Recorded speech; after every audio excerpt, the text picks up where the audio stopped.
down the hammer and pick up the pencil. You're about to listen to the Savvy Radio Show.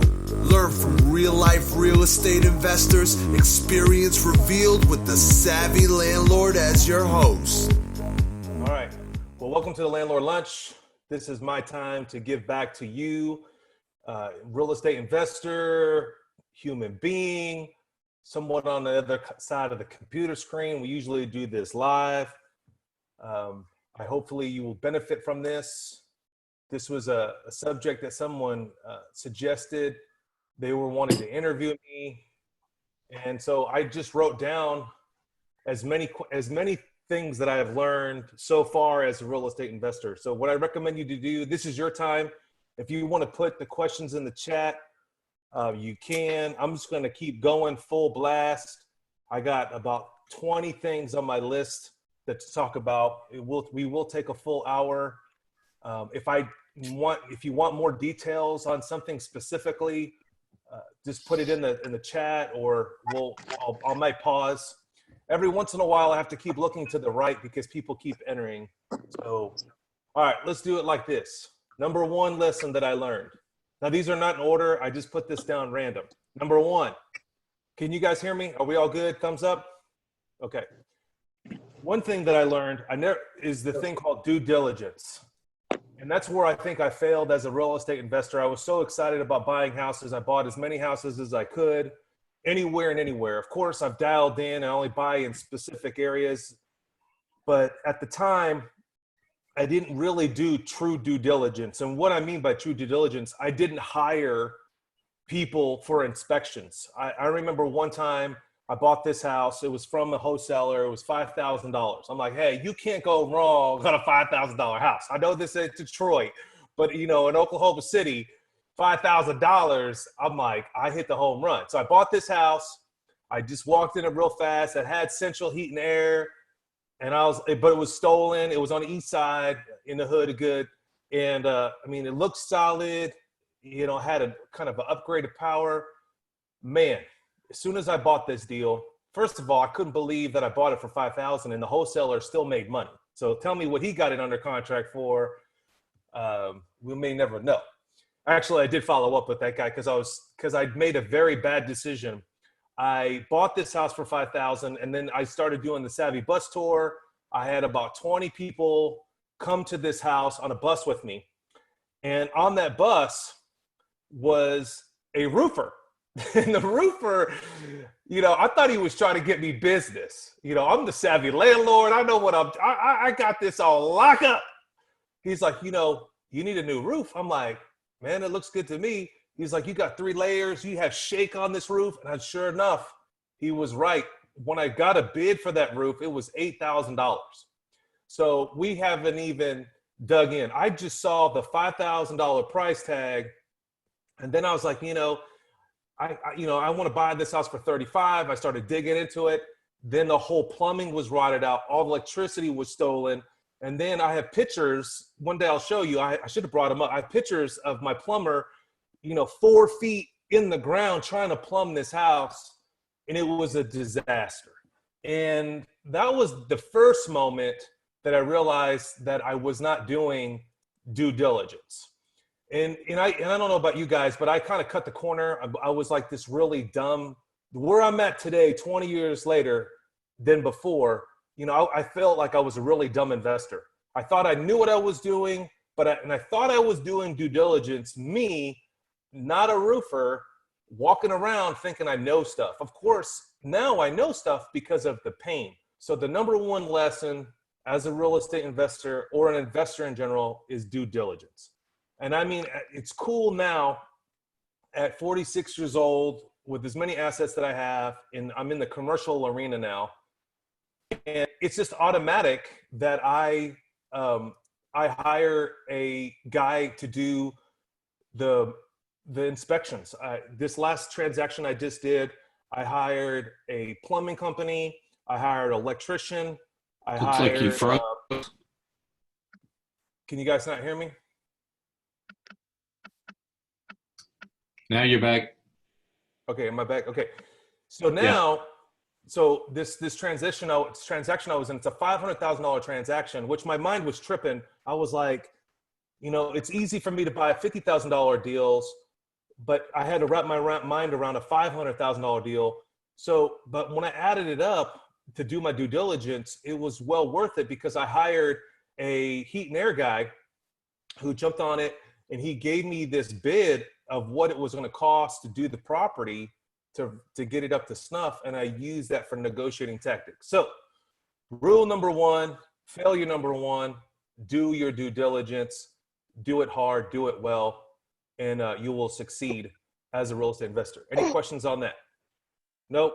Everybody cool? Anybody else want a story on that? Okay. Number two, chasing units versus cash flow. I see this on Facebook every day today. The lifestyle that I live is not based on because I have 100 houses. Wow. It sounds sexy. It's cool. I can go to a nightclub. Hey, how many units you have? Oh, I have 100. Whoopie do. I actually overheard this from somebody one time that told me, it's cash flow. It's not units. And I just want you to let you know, you could be a terrible investor and have 100 units and go broke.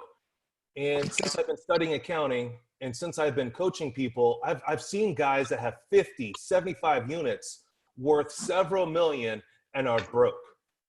And so that's a lesson that I would definitely recommend that you need to learn ASAP, Ricky. It's not chasing units, it's chasing cash flow. Okay. And so here's a real quick rule of thumb is you have this hood house, okay? And it's in the ghetto. And you're making $300 a month on this house. Wow. I'm making $300 a month, but I'm really not because I'm going to have idiot damage. These folks may jack it up. So what I do is now I budget at least $100 a month per ghetto house that I'm going to lose on a changeover on a minimum. So some houses I'll lose between $1,200 and $2,400 of damage. And so I just factor in when I do my PITI, I add in, so I don't make $300 a month off that hood house. I only make about $150 to $200. Do you understand that? So it's not chasing the units, it's chasing the cash flow. Which is better? Buying a house that's worth $60,000 or buying a house that's worth $30,000.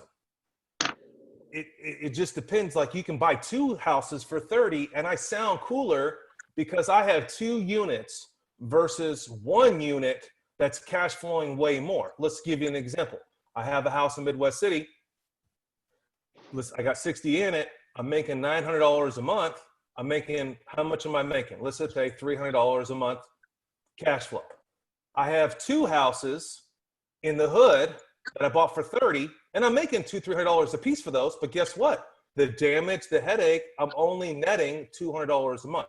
So which is greater?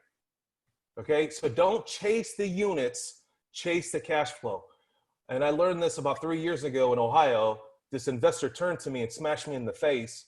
And I was like struggling, like I reached my goal of X amount of units. And he's like, and I'm like, I can't make money. I'm not finding units. And he says, you need to be a better investor.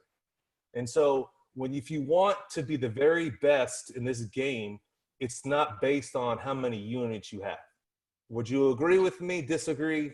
Are we cool with that? Good point. Blah, blah, blah. Okay. It's weird. I'm like talking to a screen. Nobody's responding, but it's okay. Here's another one. Number 3.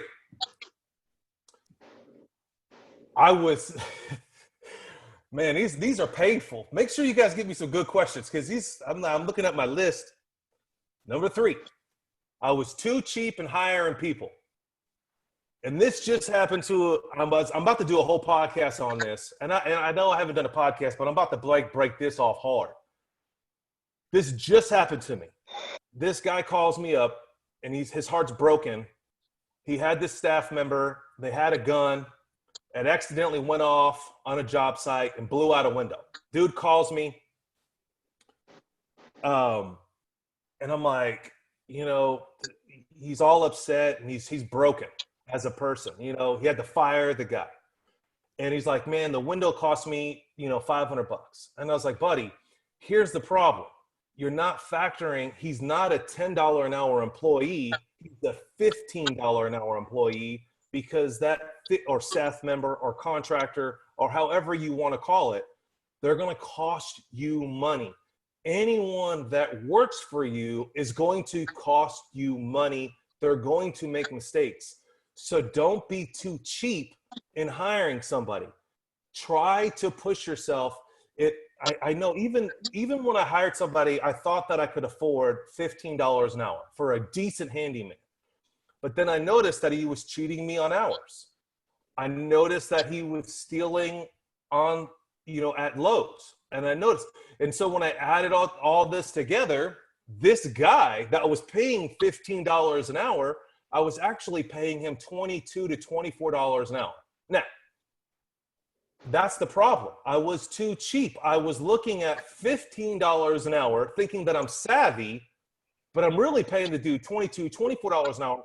What would it look like if I hired somebody at $24 an hour? Number one, he will have a brand new truck. He'll have a cell phone. He'll be on time. He would have insurance. He would have his own cash flow. Do you understand the difference? Do not be cheap in hiring people. Hire the very best. If you can't afford it, then wait. Okay? Now you're going to get stung. You're going to hire a $50 an hour guy one day, okay? A welder or something, and they're going to do a terrible job. This has happened to me. That's just the nature of the business, and you must budget for that. All right, hold on. I got people in the waiting room. Sorry, guys. All right, so that's number 3. Too cheap. Number 4, fire slow. Or, okay, here we go. Hire slow, fire fast. And I was just counseling someone the other day, and if you think you should fire that person, what should you do? Should you fire them? Yes. If you have to trust your skill as a business individual. There is a reason why if you've been in this game more than a year, then you have some skill as a business person. You need to trust your business person, your skill set. So what I realized is that I was just moving too fast, and I should have hired slow and fired fast. All right, that's another one. All right, I gotta take a breath here. Hold on. Does anybody have anything they want to say? Is that Thomas Morgan? It is. Oh man, that's my homie. All right, take another break there. All right, Hey, Thomas. All right, here we go. We'll move on to another one. 20 years ago, I may act like I'm cool. The reality is self-esteem is weak, okay? You've got to work on your self-esteem, okay? Does that make sense? Like if you're going to be a real investor, you got to be a real investor. This is not a hobby. So don't assume because you buy a house, you're a successful business person. You could be a very bad business person, but whatever you do, you can't be casual. If you're casual, it brings casualties. And I notice anytime that I'm casual, it just always blows up in my face. For example, I just had this massive water problem on a property, and I tried to hire this guy, and I was real casual. And I'm like, yeah, I want you to do this. I want you to do that. And guess what? Blew up in my face, $3,000 down the drain because I hired an idiot. Being casual, having a low self-esteem, you've got to be anal about your money.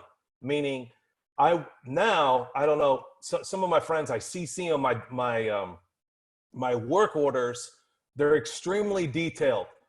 This is a tip for you. I video what I want them to do. I take pictures on what I want them to do, and then I transcribe what I want them to do. And so it's completely clear and concise. Then I actually have them initial or sign off when I meet this person when they do the job.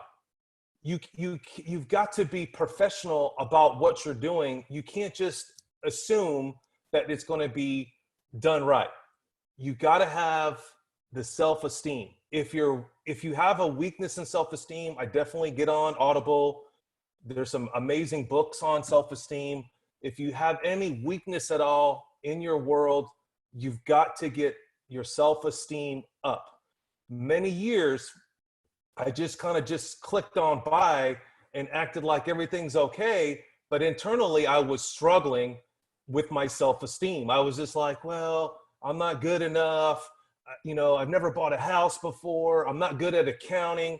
You know, all those are self-esteem things. You have to accept that you're not good at this one thing and then either get the money to hire a professional in that other area. Okay? Any questions on self-esteem? No questions on self-esteem? Any questions? I agree. Okay. We'll keep on rolling. Hopefully is this helpful so far? I have no idea. I'm questioning everything I do now. All right, we're moving on up. Hey, Steven. Yeah. I love that, by the way, that if you're casual, you cause casualties. Where'd you get that from? Jim Rome.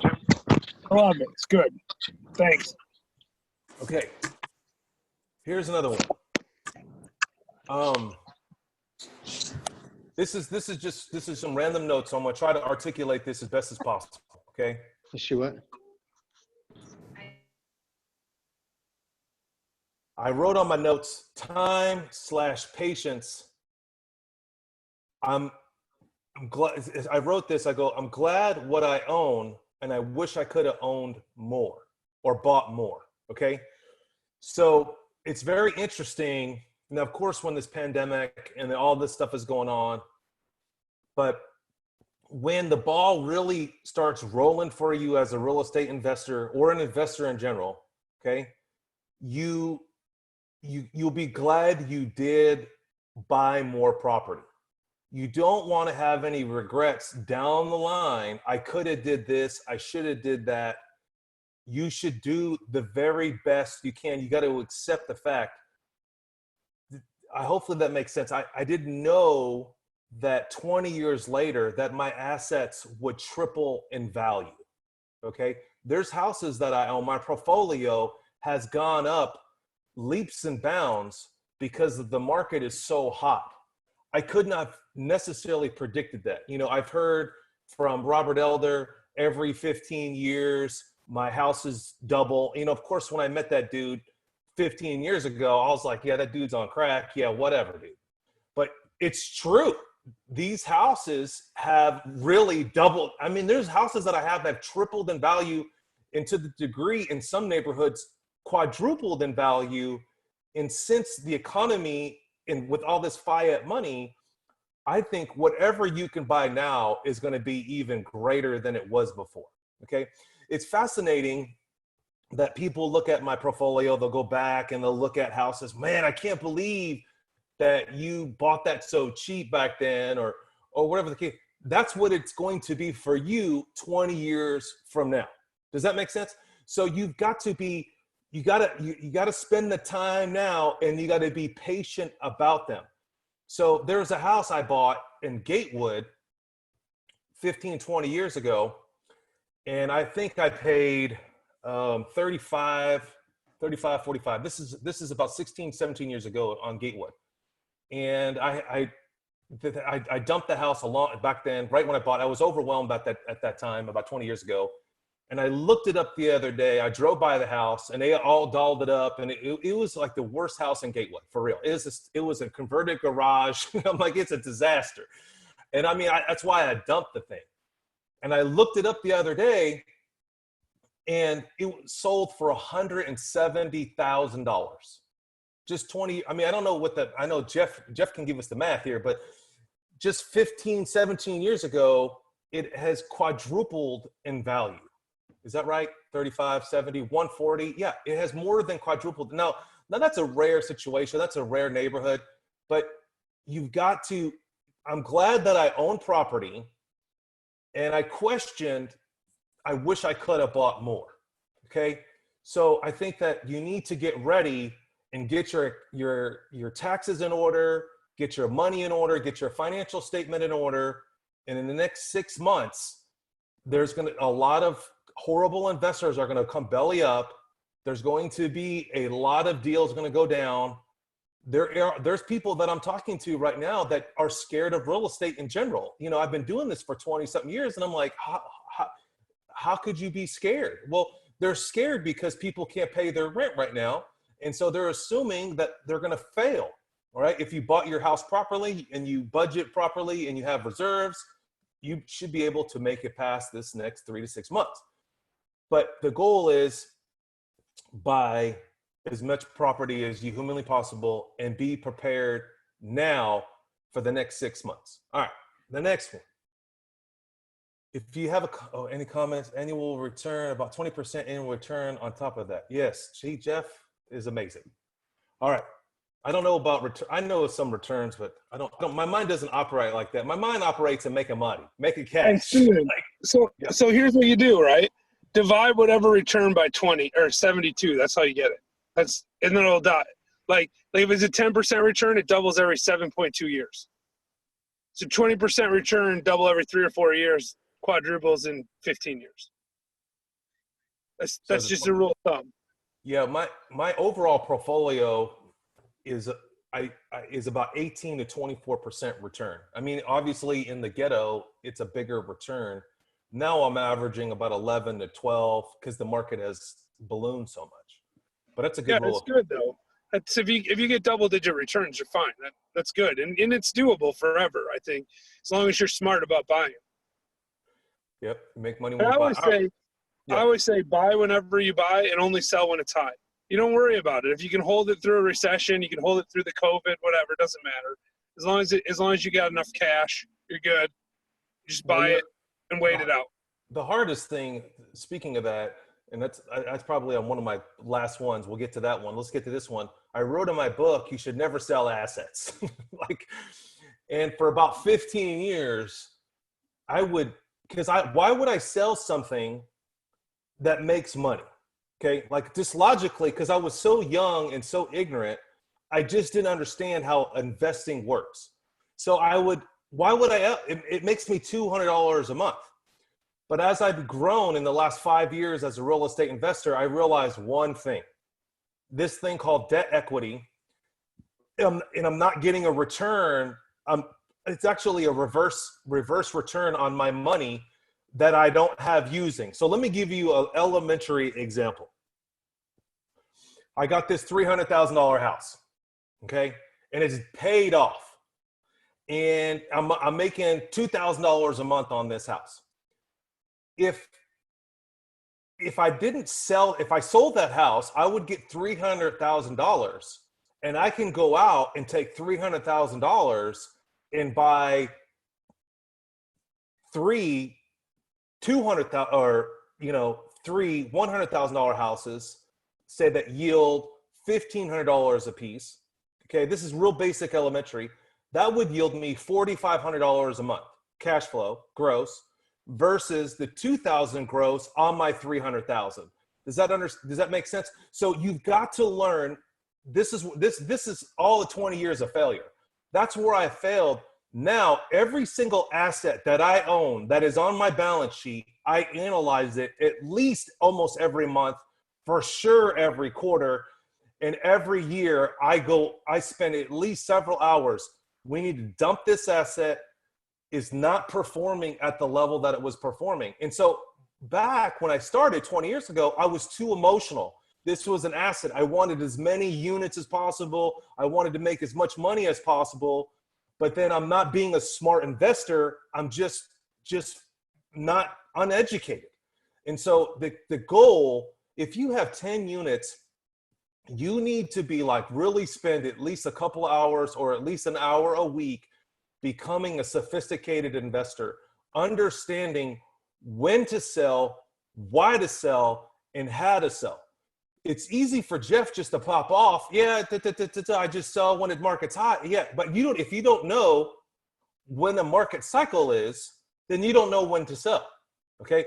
So it took me, a lot of my friends were like, dude, you need to, a lot of my friends around me were selling, but I was so scared because if I sell those assets, I couldn't replace that income. I couldn't replace that opportunity to make money because, they're not making more real estate. But I realized if you become a better investor, you have a better mind and a better eye set, you can see better deals. Okay. And I realized that there will be a transaction will happen. Someone will die, people will move, and there will be an opportunity for more assets. So look at it as simple. Here's a simple analogy. Sam Wolt, he wrote in his book, every year, at the end of the year, he looks at his staff and say he has 10 staff, 10 managers around the country. And he takes off 20%. So if Jimmy was one, Tommy, blank, but Jonathan and Mark were the last two, he would automatically fire those two and hire 2 new people. You've got to be a better performer, to turn the wheel tighter, to be better. So you've got to not just buy this asset and set it and forget it. You may, in multifamily, you may do a value play, a value position. So like for me, I have a commercial property.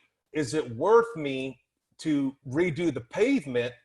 Because if I redo the pavement, it might be a $6,000 inlay of capital, but I may rent it out faster.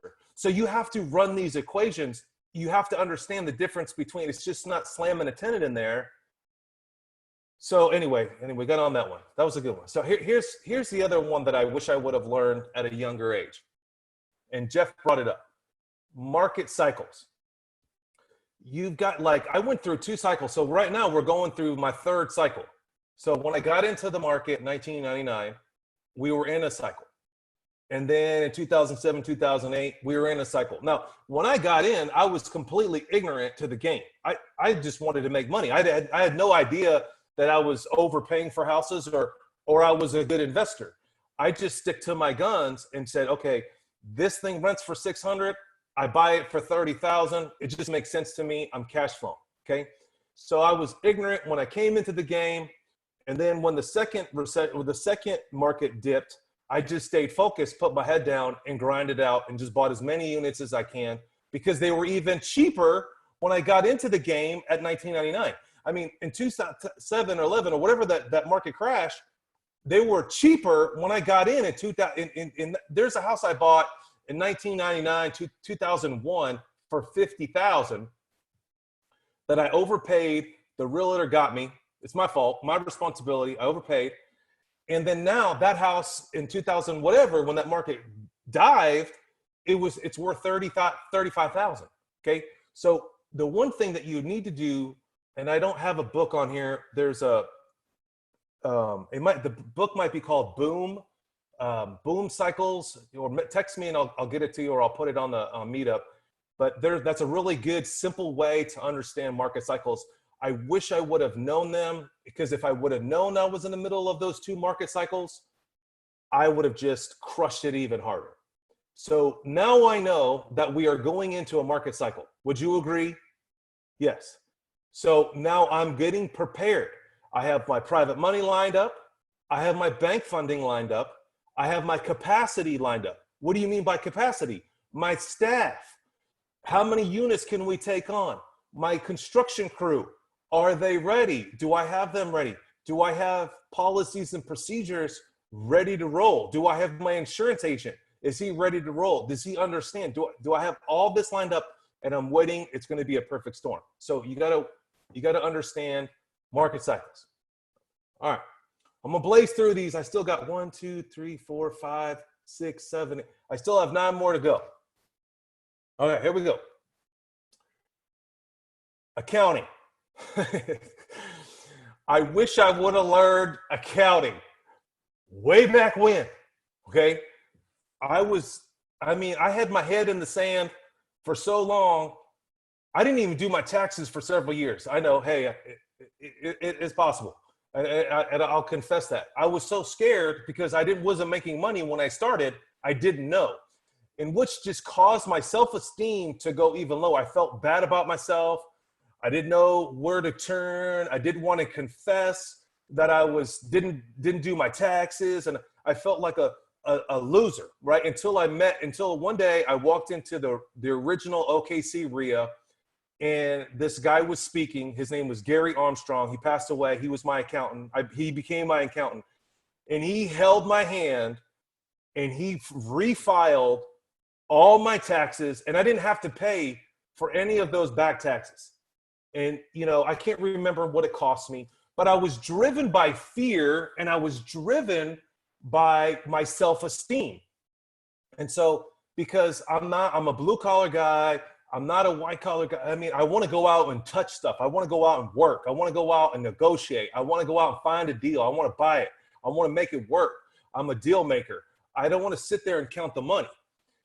But I realized to go to the next level, you got to have some basic skills of accounting. And at 46 years old, I'm actually going back and I'm studying as much accounting as possible. That's what I do all day long.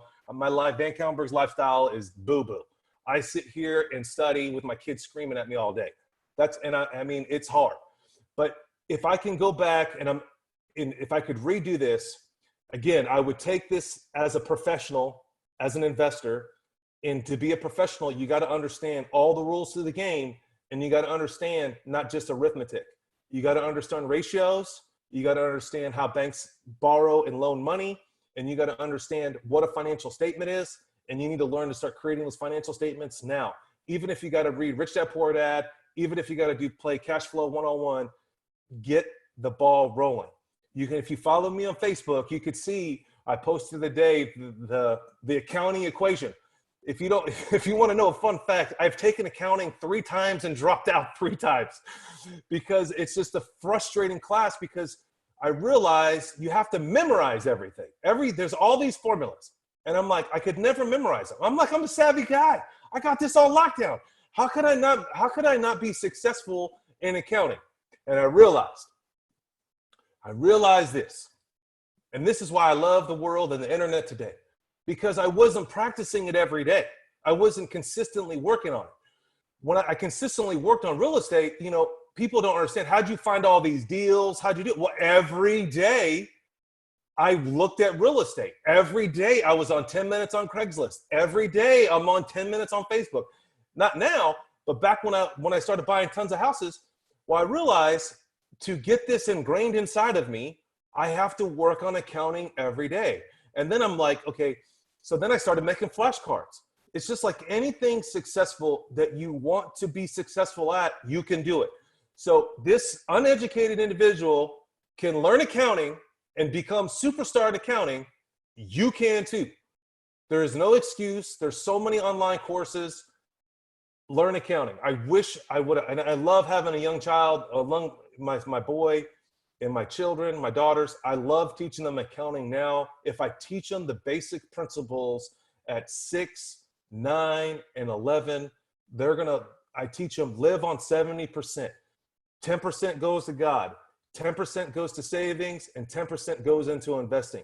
You must live on 70%. You got to understand where your money's going. What is a debit? What is a credit? What is an asset? What is a liability? All right, you got it? All right.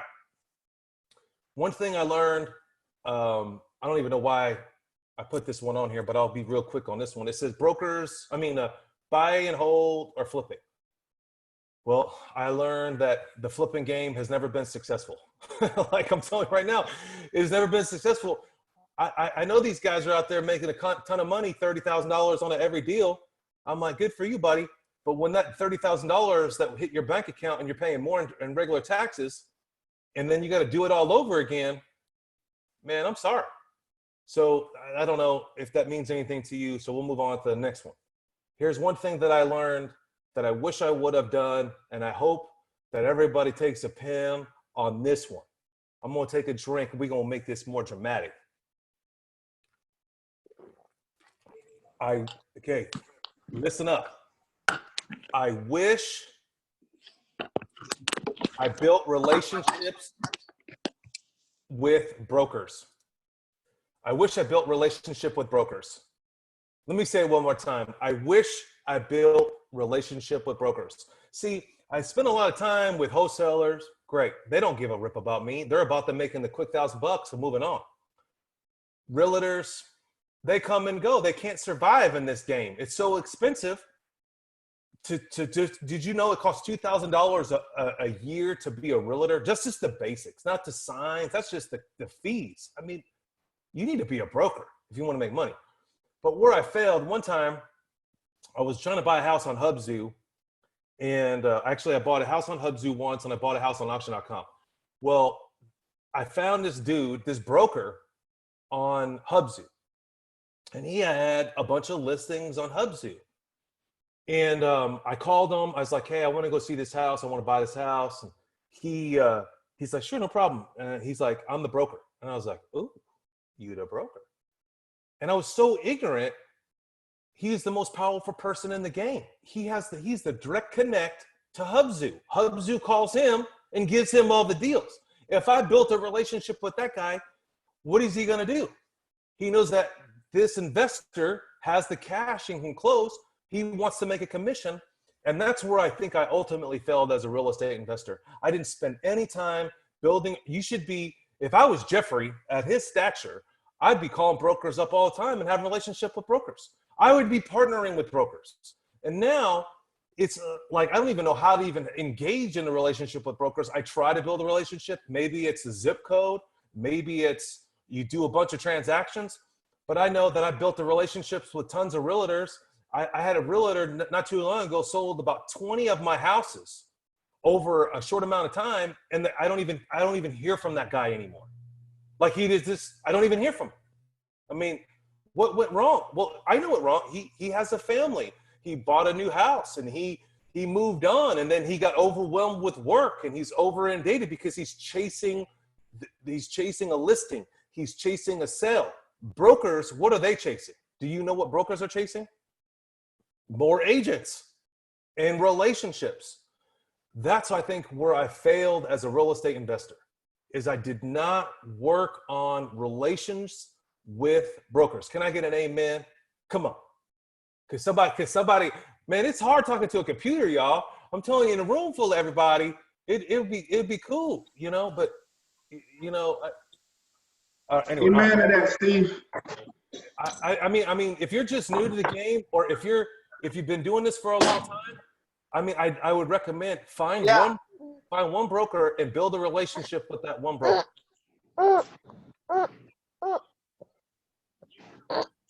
Hey, somebody's going to the bathroom. All right. So, all right, my next one. We got about 15 more minutes here.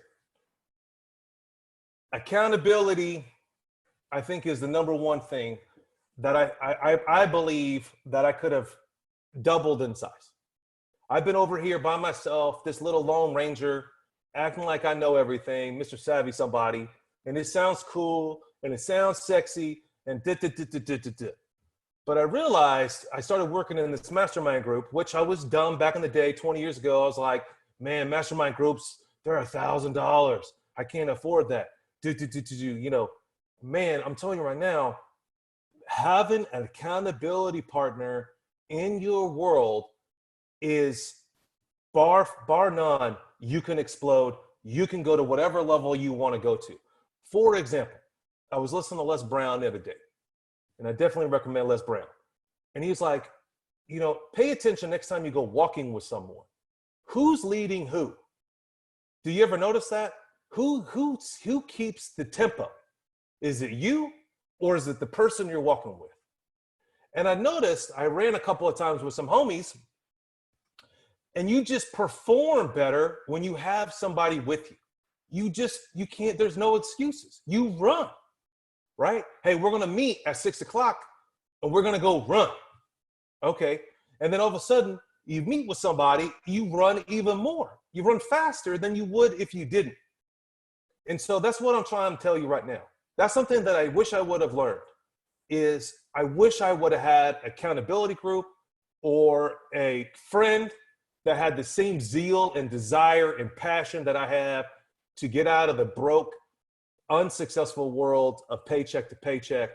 Find that person and you'll be pleasantly surprised. if you can't find that person, you may need to pay for that person. Even if it's, I heard the other day, someone's paying $50 a month for someone to call them. I don't know what the value is, but I'm paying somebody right now $50 an hour, which I think is a deal for the dude to yell at me when I'm doing dumbbells. I got the dude up on a tripod, virtually training me because I want to reach these goals. I mean, like $50, but I know that I do push more weight than I would ever have pushed before. Like he pushed me yesterday, and I was like, man, I know I would have just did 100 pounds or 120 pounds. That dude pushed me. And then he asked me, what's your intake? What's your food? What's your weight? Where are you? Are you eating enough protein and blah, blah, blah? Okay. It's worth it. Now, you might not like that partner for a certain amount of time. It doesn't have to be forever. You might just need to do it. I know that I've hired this guy because, I go to the gym. I go to this thing called Orange Theory, but I may change it up. And so that's another thing that I've just recently learned is that you've got to change it up. I think routine is a good thing, especially if you're a man. Men love on routines, but I think you also need to change it up. You might need to hire a new trainer. You might need to hire a new coach. You might need to try one investment group and move on to another investment group.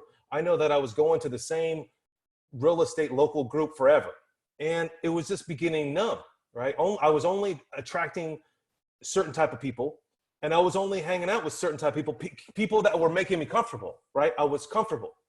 But man, when I started going into the commercial real estate club meetings, oh man, my whole mentality changed. I mean, first of all, I was always underdressed. I got slapped in the face. Every time I went into this meeting, everybody was OG dressed out. And I'm over here with no shirt tucked in. And these dudes are wearing suits, right? Talking about $3 million deals. That's like the minimum. And I'm like, I need to change the people around me. This rule of thumb, you are the sum of the 5 people you hang out with. Your income is the sum of the people around you within a couple of $1,000s. So you've got to change your network, and you've got to push yourself and have accountability. All right, moving on up. We got 10 more minutes. Writing a plan, scope of work, and stop shooting from the hip. Okay, this is one of my number one. I thought I was someone special. I realized I was just lucky. Okay. I was just like, people would say when I was on tour with POD, man, you're so lucky. You get to be the road manager. And I was like, dude, I just made a freaking phone call and got on tour. It wasn't some big deal. I wasn't some special dude. And long story short, I got a relationship with these guys, and I was honored to be on tour with them for a while. And then one day I was like, I'm tired of being on the road. And I had no friends. I was burning up a lot of money. It was fun riding around in a tour bus. It was great going around all these concerts, whoopee woo. But I didn't know anybody. So then when I got off the bus and I was like, I'm out, the MP3s came in and the whole record industry collapsed. And a lot of people were like, wow, VanCauwenbergh, you're so smart. You got out of the music business at the right time. A lot of my friends that were in the music business are broke like nobody's business because they held on to an old philosophy. And so you can't shoot from the hip. You got to be methodical about what you're doing.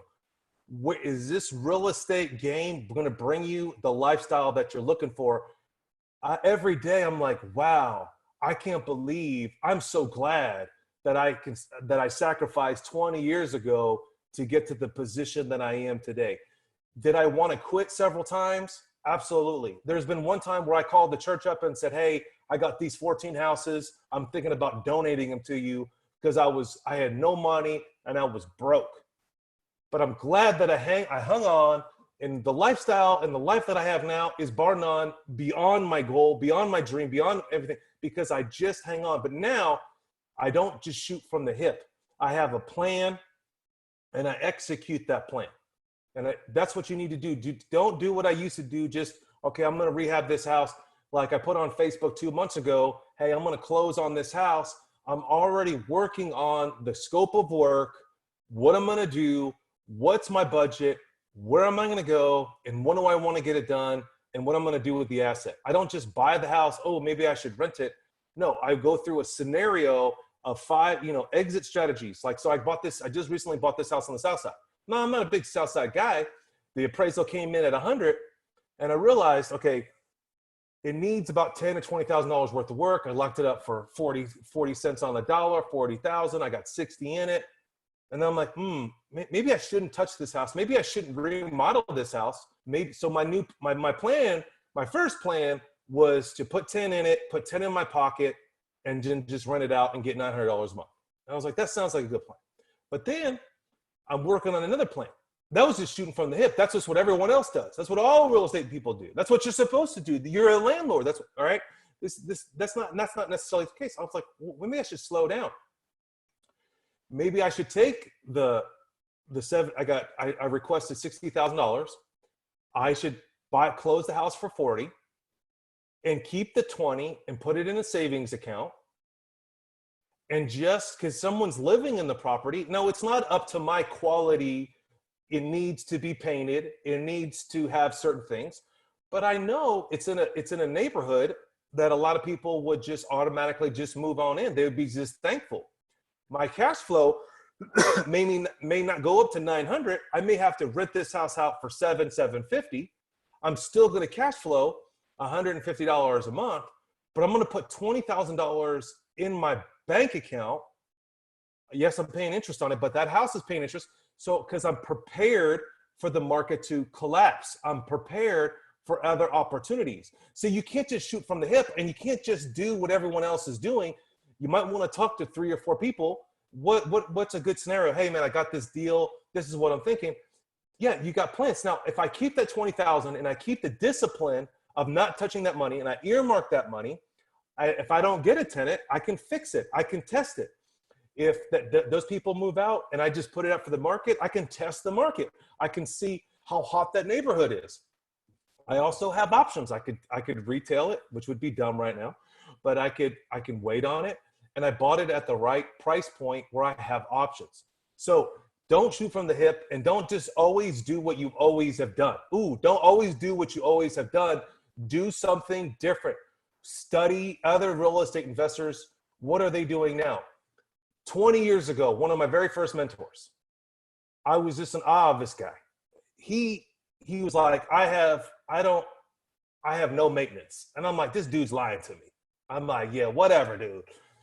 Because I thought this is what you're supposed to do. I'm a landlord. I'm the savvy landlord. This is before savvy was even created. I was like, you rent the house out, you fix it up, and that's what you do.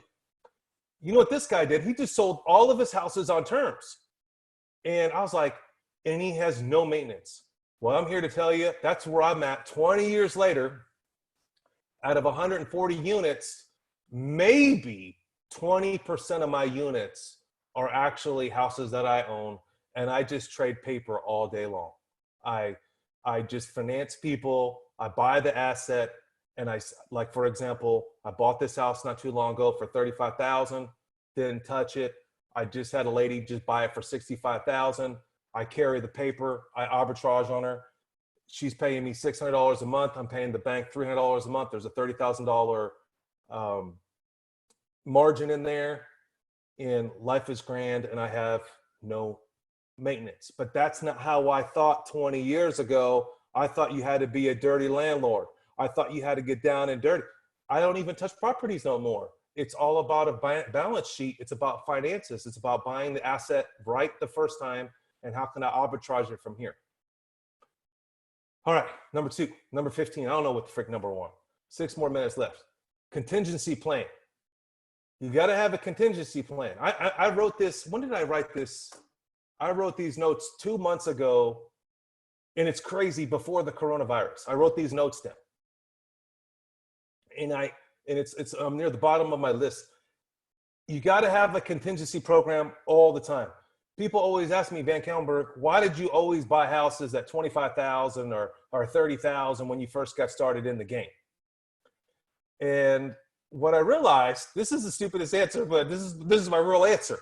Okay, so that's what I could afford. I go, if I had to make the payment, I can go hustle and make $300 to pay my payment. And that was my contingency plan. Even though in 1999, I had a baby contingency plan. That baby contingency plan was if I had to make that payment, I could afford it. And so I think a lot of young investors don't have the contingency plan. And I have a contingency plan. Now, which is fascinating, it's weird that I'm in a position I'm in today during this coronavirus, but I'm telling you, 10 years ago, if this coronavirus hit me, I'd probably be up a creek. 10 years later, I have a contingency plans. I have reserves.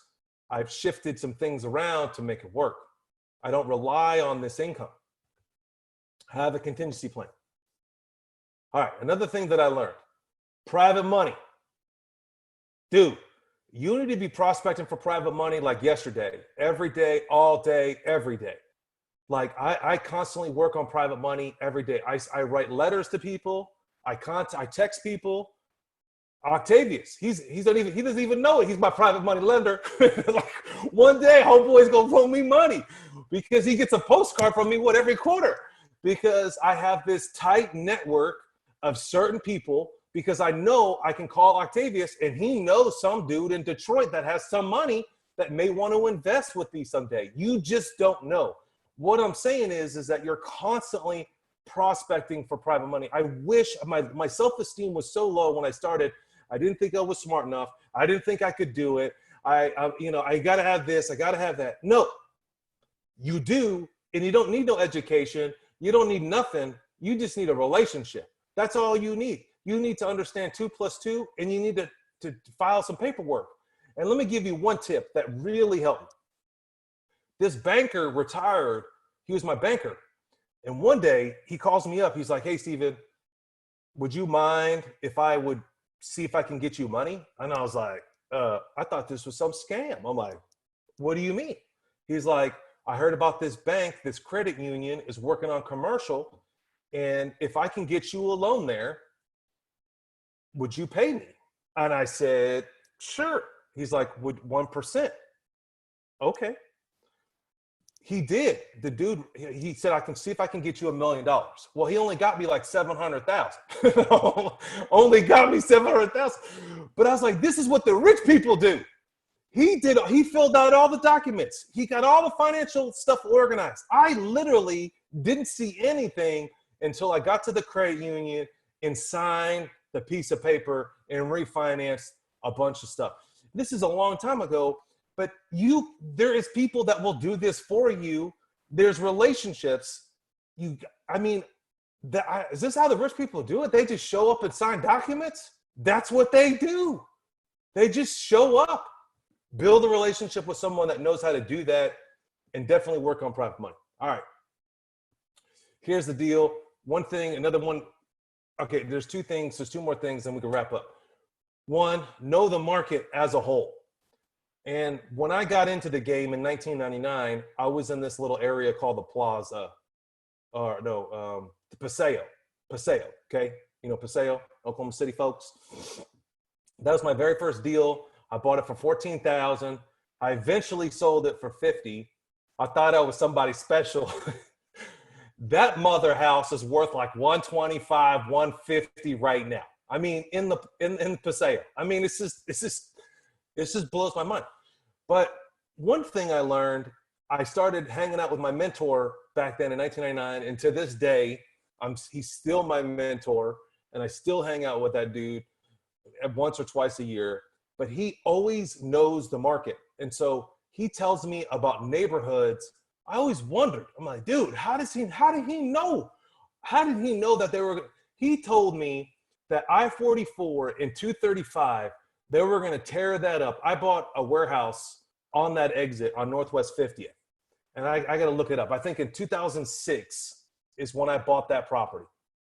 And I was showing my mentor, I'm like, hey, I'm kind of nervous. I'm buying this warehouse. And he's like, buy it. Chesapeake is buying everything over there. But here's the thing, VanCauwenbergh, they're going to tear that whole thing up, and every single property in that around there for the next 3 miles is going to triple in value. I'm like, how does he know that? And he's right. 10 years later, they tore up 235 and I-44. He knew that. because he knows the market, because he went to planning meetings. Now, I'm not going to go to the city planning meetings, and I'm not worth $40 million like my homie is, but he has attorneys and he knows what's up. He's got his ear to the grind. He knows what neighborhoods are popping. He knows where the market's going. As one of my friends always says, Thomas Morgan, path of progress. You need to know the market. All right. And then my last and final cheesy one, you got to have a vision board. I'm telling you, it works. I never believed it. I never knew that I would own a beach house, and I own a beach. I mean, the house that I am sitting in this little empire that I'm living in, not too long ago, maybe 12 years ago, I drove this neighborhood, and I was like, wow, who lives here? What job do you have to have? Like, it's got to be doctors. It's got to be lawyers. And you know what's so funny? I own 2 cribs in here. 2, not 1, but 2. It was on my vision board. I'm telling you, I just wrote it down. I wrote down scooters, bought scooters. I wrote down beach house, bought a beach house. I wrote down, I want to live in this neighborhood, and I live in this neighborhood. And my other dream that I wrote down, one day I wanted to buy a rowing machine. But I was like, man, a rowing machine. And just the other day, I bought a rowing machine, and that mother was delivered. I put that mess together. It changed my life.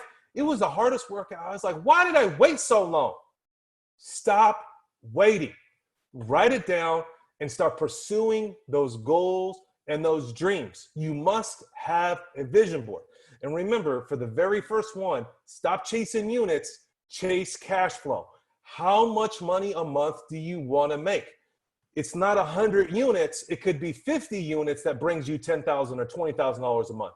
And with those units or with that cash flow, it's the lifestyle. You know, a lot of people are hurting. A lot of people are not going well. It breaks my heart. I realize that, you know, I'm trying to say, you know, how blessed I am because of the work that I put in 20 years ago. And that's where you need to be. You stick to the grindstone. People are going to be crying. People are going to be doing all the stuff. You stay focused and you do what you need to do, what's the best for you and your family. All right. Any questions? Menu by saying anything else you want me to press a package, say package, or press 1. Is there anybody else? Or check order status. That's it? Any questions? Give me a thumbs up because I had to mute somebody who was getting a package. Okay. Hey, it was a pleasure. I really appreciate all you guys showing up. It means a lot to me. If you have any more questions, you can email me, allpromedia@gmail.com. If you want me to dive in a little bit more, that's allpromedia@gmail.com. Other than that, I'm going to wait about 3 more minutes or 2 more minutes on here on any notes. Good stuff, Stephen. I appreciate you. Yes. I'm glad that you tuned in. Definitely. Thank you. Absolutely. All right. Well, peace out, Girl Scouts. Thanks for listening to the Savvy Radio Show. Glide online and listen to our other motivating episodes at savvyradioshow.com. Connect on Twitter @LandlordBook and always be buying assets.